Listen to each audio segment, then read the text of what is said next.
एक झाड़ू लगाने वाला गिरिराज जी की तलहटी में झाड़ू लगाता था, उसको मंदिर में प्रवेश नहीं करने देते थे लोग। तो वो बेचारा बाहर खड़ा खड़ा ही दर्शनार्थियों से पूछता था कि ठाकुर जी दिख कैसे रहे हैं, मुझे ये बता दो। दर्शनार्थी आकर के बताते थे नीली ठाकुर जी ने बाघा पहना है, गले में मोतियों की माला है, मकराकृत कुंडल है, ऐसा टिपारा ठाकुर जी के सिर पर रखा है और ऐसा ठाकुर जी का श्रृंगार है। तो वो बाहर खड़ा खड़ा नेत्र बंद करके सुन सुन करके ही अपने चित्त में एक झांकी बना लेता था और मन में सोचता था ऐसे दिख रहे होंगे ठाकुर जी।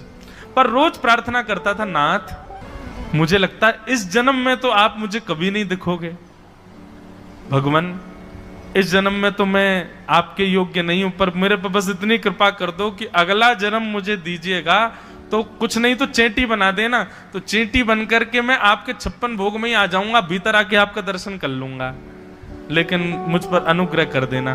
ठाकुर जी उसके इस भाव से इतने रीझ गए। गोविंद दास को बोला था कि दाल बाटी खाने आएंगे, अब मंदिर बंद करके सब तो चले गए वहां से, सब लोग भोजनालय में भोजन प्रसाद पाने लगे। ठाकुर जी मंदिर से निकले अचक करके बाहर।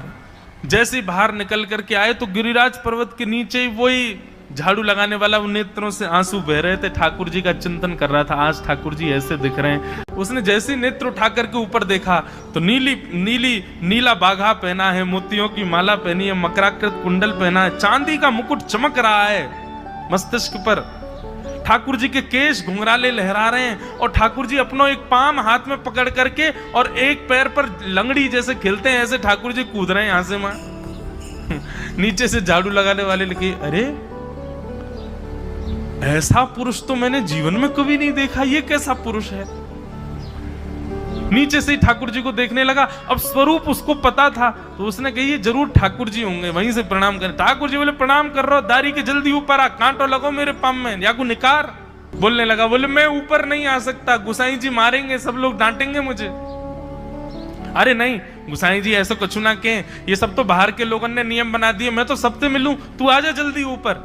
जैसे ही ऊपर गया, ज्यों-ज्यों ठाकुर जी के समीप जाए त्यों-त्यों उसके नेत्र सजल होते जाएं। ठाकुर जी के बिल्कुल समीप पहुंच गया। भगवान बोले देख काई को रहो भैया, जल्दी कर, मेरे पाम में कांटो लगो या को निकार। जिन चरण कमलों के स्पर्श के लिए सदा लक्ष्मी लालायित रहती है, ठाकुर जी ने उसकी गोद में अनायास अपने चरण रख दिए। बोले जल्दी कांटो निकार, कांटो लगो मेरे पाम में।